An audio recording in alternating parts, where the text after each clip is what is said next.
What is up, guys? Happy Saturday. Coyote Works here. Well, I'm getting a little bit of a late start, but I'm just on my way out for a couple of day trip out into the desert. On this trip, I'm not 100% sure what I'm going to be able to find or where I'm going to be able to get to. I've got a couple of spots that I'd like to find, but depending on how the snow conditions are and the weather conditions will dictate whether or not I can get to them. So what I thought I would do is, regardless of where the trip takes me, I'm going to take some time on this trip to show you guys some tips and tricks that I do to stay warm and comfortable when I'm out camping in the winter. More specifically, car camping out of the rooftop tent and that setup. So stick around, guys. I'll show you a little bit of the country that I go through. I'll show you anything interesting that I find, and along the way I'll show you guys some tips for kind of extreme winter weather or colder weather car camping out here. Cruising along at almost 60 out here across these desert roads. The Jeep's smooth as silk.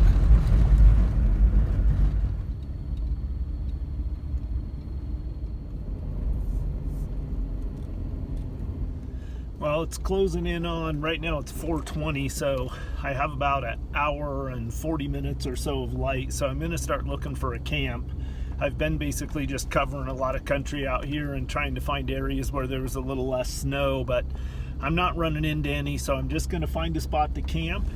I'm basically going to try to find a spot up here where there's a little bit of these pine trees to provide me some cover from the wind, because the wind's starting to pick up a little bit out there, and I'd like just a little shelter from it for the night.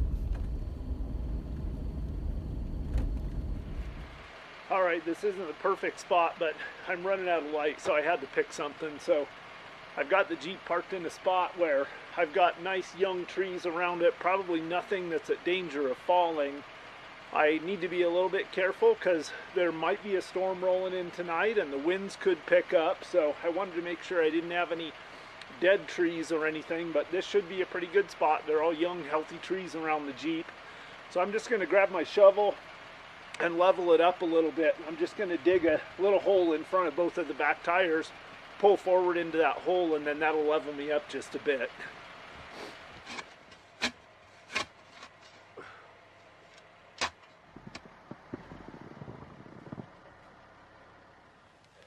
Alright guys, got my fire started, got a little bit of firewood gathered. That's the important part because I want my fire to burn down and make me a bed of coal so I can do some cooking on it. So now I'm going to set up my rooftop tent while this is burning down. Then once I get done with that, I'll bring my gear out and set up my little kitchen. Now, you guys probably can't see me because it's pretty dark, but this is where the rooftop tent really shines. It's after dark, there's snow on the ground, and I'm going to set up my rooftop tent. And the nice thing about setting up the rooftop tent is nothing touches the ground on the tent, so I don't have to worry about getting snow in it or anything while I roll it out. I don't have to put down a tarp first or anything. And the other thing is, it's so intuitive to set up, I can do it completely in the dark without any light at all. Alright guys, you probably can't see that at all, but the rooftop tent's set up. Now I'm going to grab a couple of things out of the back, set up my light. So one tip for camping in the snow is I always have some kind of a shovel with me. Well, I always have this shovel with me, and I just clear the snow away from where I'm going to be moving around cooking and hanging out by the fire. And that just keeps it so I'm not constantly getting snow on my boots. And also it makes it so the snow melts back a little bit from the fire, so my feet aren't constantly just sitting in snow.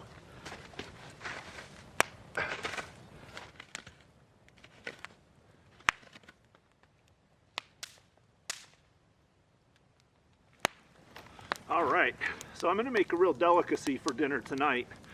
I've got my Primus stainless steel pot, and I know a lot of guys like cooking on cast iron, and cast iron is really nice to cook on. But I actually end up using stainless steel most of the time. That's what lives in my car camping kit. So what I'm going to make tonight is I'm going to make some, what I call some cowboy beans. So I've got some ground elk here. What I'll do is I'll crush up the ground elk, I'll put it in this pot, brown it up nice, throw a little bit of spices in there, and then once it's all cooked up, I just dump a can of Bush's grilling beans. Let the beans heat up to temp. The meat's already cooked at that point, and I've got a nice high fat, high protein, stick to your ribs meal. I'm going to go ahead and open the beans, and I use the larger size P38 can opener. I don't know if you can see that, but I just keep a couple of these in my cook kit, and they're pretty efficient little can openers. I'm opening the beans because I'm going to set them on one of the rocks by the fire and let them just preheat a little bit. They've been in my food box, and the temperature's running like 18, 20 degrees or something out here, so they're pretty cold.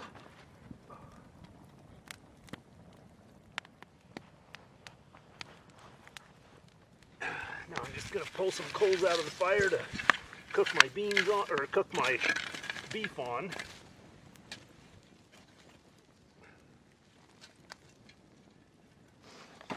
Okay, I'm going to go ahead and throw the ground beef in my stainless steel pot.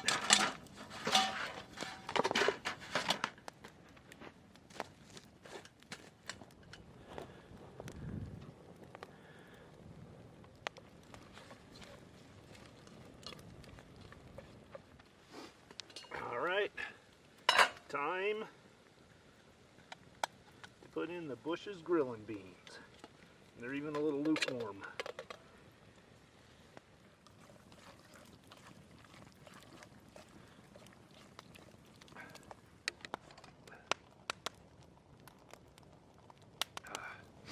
It's hard to beat that. Hard to beat a nice plate of Cowboy beans, and there's about 60-40 meat to beans ratio, which is perfect. Oh guys, well, it is getting cold tonight. My Powerade's been sitting here and it got all slushy, so I'm gonna set it down a little closer where it can get some radiant heat from the fire. So this is one of my favorite desserts to throw in my cook box because they're cookies in a can, they're non-perishable, they last forever, and they're these coconut macaroons. So these are Jenny's, and they happen to be gluten-free, which normally I'm not a fan of, but these things are just delicious. They're soft, chewy, and again, I especially like them in the wintertime because high protein, high fat content, low carbs, so good dessert to eat right before bed to keep my metabolism going all night. What's up, guys? Well, I just crawled up into my rooftop tent, and you can see it's pretty cold in here right now. It's probably, I'm going to guess it's maybe down around 15 degrees outside or so. But in a couple of minutes, I'll be nice and toasty in here because I've got my portable Mr. heater, my portable buddy heater, and the model I have is called the Mr. heater. And so I'll turn this on, and it's going to make it nice and toasty in here in my tent. So here it is. This is the Mr. heater, portable buddy heater. Right now I've just got the pilot light on, and I'm going to turn it on low. And in just a couple of minutes it'll be actually nice and toasty in here. When it's really cold like this, it's not going to make it like 70 or 80 degrees in here, but it'll make it like a good 60 degrees in here on low. It just takes these propane canisters just like that.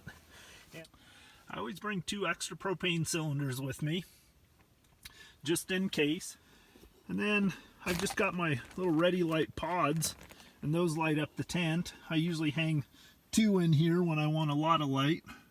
One up in that corner. Now, the one thing that I do when I'm running the heater is I keep it really well vented in here. And I do that for a couple reasons. One is just to reduce any risk of carbon monoxide buildup in here or whatever that is that happens when heaters burn inside tents. This heater is supposed to have a shut-off device, and as far as I know, it works fine. It has actually kicked the heater off before, so that's part of the reason why I leave it vented, but the other part is that prevents condensation from building up in here. But you can see I also keep an extra blanket right here. This is a whoopee, so I can always pull that out from underneath my head. Right now I'm just using it as a pillow, but if I get too cold at night, I can pull that blanket out. Another critical tip is you got to have something to pee in up in the rooftop tent. And this is especially important in the winter when there's a lot of snow on the ground like there is now, because every time I get in and out of the tent, it's a potential to drag more snow in the tent and or get some part of my clothing wet. So in the middle of the night when I'm tired, the bottle's the way to go. Another issue when the temperatures get really cold is even inside the tent, my water bottles will freeze. So I do a couple of things. One is I can stick a water bottle, a smaller size water bottle, inside my boot, or another option is I'll just put it inside my clothes bag between a couple of layers of clothes. And usually if I just get a little bit of insulating layer around it, that's enough to keep my water bottles from freezing. Another tip for sleeping warm is I always keep snacks with me inside the tent. And if I wake up in the middle of the night, maybe I wake up to go pee or something, I'll generally eat something just so I can spike my metabolism up, and that just generates a little bit more body heat. It's a small thing, but I swear if I put a few calories in me in the middle of the night, it'll raise my temperature at least by a couple of degrees. So a lot of times for me, staying warm and comfortable is doing a combination of a bunch of small things that all help a little bit. Keeping calories in me, being well hydrated, having the right sleeping gear, all of those things all add up to having a really nice, comfortable night's sleep. And honestly, guys, another thing that I'll do before I go to sleep is actually pop a couple of Advil and a couple of Simply Sleep. Just another little extra something to take the edge off and help me sleep a little bit better.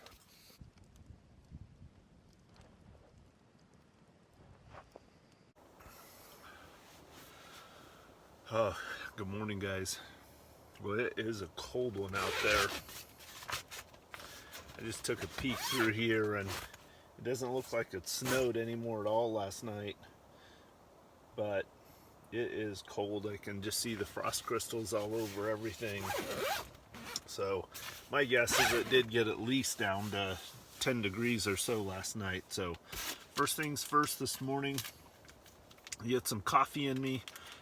These happen to be Starbucks Via packets, but I'll use just about any kind of single serve instant coffee packet. I just mix them right in a bottle of water. My preferred brand of water is Dasani, in case any of you care.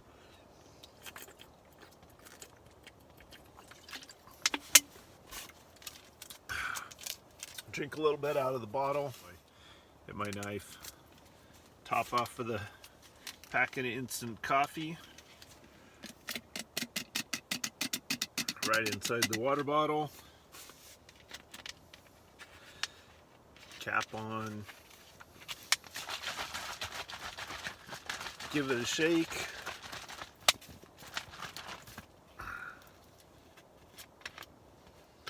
Boom, we got my coffee for the morning. Now, I'll drink this while I'm up in my tent, and then as soon as I get down to the fire in a little bit, I'll actually make some hot coffee too, but this will get me started and allow me to get some caffeine in me while I just lounge up in here in the tent where I've got the heater on.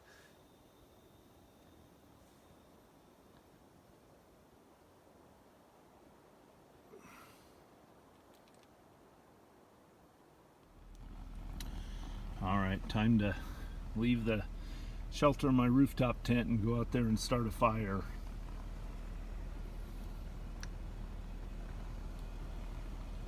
See, I'm camped right back up inside these trees here, just giving me a little bit of a windbreak, and I'm right on the edge of where the pine forest starts to meet the desert.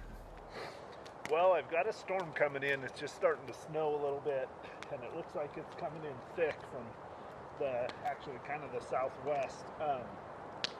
So I'm going to get my camp buttoned up here. I already kind of started a little bit. I collapsed my rooftop tent so it didn't get a lot of snow on it. But I'm going to get my camp buttoned up and go off and do a little bit of exploring. So just another little tip for cold weather camping. This is my cooler right here. In the summertime, coolers are for keeping things cold. In the wintertime, they're for keeping things from freezing. I actually just bring this small one. This is a pretty decent little cooler. In the summertime, I'll usually use a better cooler like my Yeti or Coleman Extreme or something like that. But this is fine for the wintertime. I just put all of my water in it that I want to keep from freezing, and any food or anything like that that I don't want to freeze, I just put in this cooler.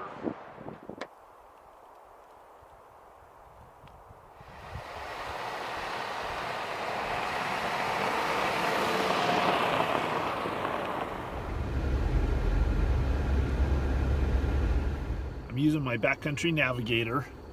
And yeah, there's no way the glare is too bad. I was going to show you guys the boundaries on it, but So I'm going to try to take a cutoff, and I've got a little bit of snow out here to deal with, and I'm going to be heading further east, so we'll see how it goes out there. But I'm going to try to take a little cutoff and get myself back into another section of country.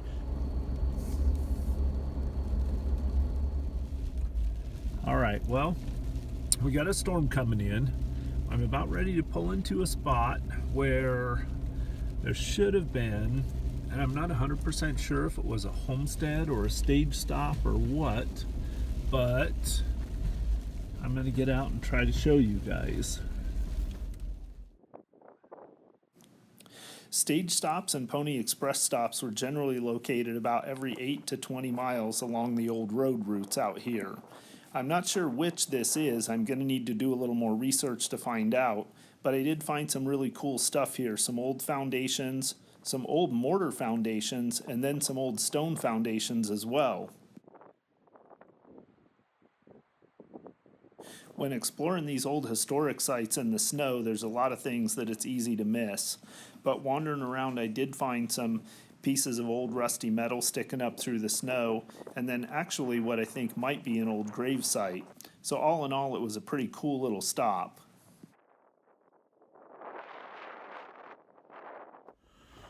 Holy, it is cold out there. So I just did a couple of loops around this place here, and I'm super stoked. There's the one masonry foundation, and then I found another stone foundation off a little ways. I really couldn't do any filming outside, at least as far as not doing any narration or anything, because the wind is just howling across here. The temperature is dropping like crazy. My guess is with the wind chill factor, I bet it's down around 0 degrees Fahrenheit right here. But this definitely was something, and it sits on a crossroads. So I'm wondering if it was some kind of a stage stop. So I'm going to have to do some more research and see what I come up with. But this is another spot. I'm going to mark it in my GPS so I can come back here in the spring when the snow's gone and explore it a little more. And this is pretty cool in here. I'm coming into a stretch of old growth juniper, so you can see some of these old juniper trees that are 4 or 5 foot in diameter. Some of these trees are a couple hundred years old, so this is an old growth juniper. My next stop of the day yielded some pretty cool evidence of old historic stuff as well. The first thing I stumbled across was what I'm pretty confident was a root cellar, but what was cool about this one was just how meticulously it was walled in with rock from the local area. There was also still some of the timber structure left over the roof. A short distance away from the root cellar, there was another interesting structure, which I'm thinking was potentially maybe an old water holding tank or an old cistern of some type. And then I jumped back in the Jeep to drive to a spot about 8 miles away where I'd identified on the map might be another cool historic location. I spent a couple of hours at what would be the final site for the trip, and this one was really cool. This is something I hardly ever see, is an old wooden water trough. This water trough was constructed back around the turn of the century out of wood milled from the forest not far away. At this site I also located where the old homestead was situated, with the foundation and some of the old timbers from the homestead left, and then also a down windmill. But then, as the sun began to set, it was time once again for me to head back towards home. I hope you guys enjoyed, and I'll see you on the next one. Coyote Works, out.